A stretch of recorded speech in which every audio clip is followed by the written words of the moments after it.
บ้านเฮามาหาเงินหาคำจากก่อนเก็บไว้เป็นทุนนอนเมื่อตอนหลังจากแต่งงานอยากมีหันน้อยขายเครื่องย่อยหาเงินช่วยกันบ้านนาเฮาคือสวรรค์นี่แหละความฝันสองเฮานั้นน้องจึงตัดสินใจพากันไปเข้าสู่งานก่อนไปอย่างใดสาบานจะหากันสร้างฝันบ่ท้ออดเอาเด้อล่ะสองเฮาพาร่วมกันสร้างก่อนกลับไปบ่ได้ลีรอสร้างฝันนั้นเนาะให้พ่อ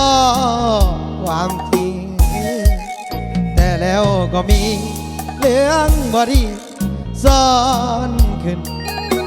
ตัวอายแทบล้มทั้งยืนมีสายตัดหน้ามาสิงน้องก็สมยอมเห็นดีเห็นพร้อมกับเขาทุกสิ่งคงสุขสมถึงพริกถึงขี้น้องได้แอบอิงกับผู้จัดการความฝันสลายเมื่อน้องมีสายคนใหม่ส่วนน้องกลับบ้านเท่าไร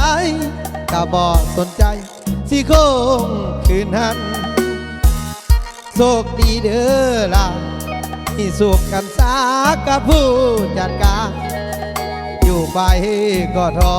รมานจึงออกจากการกลับบ้านคนเดียว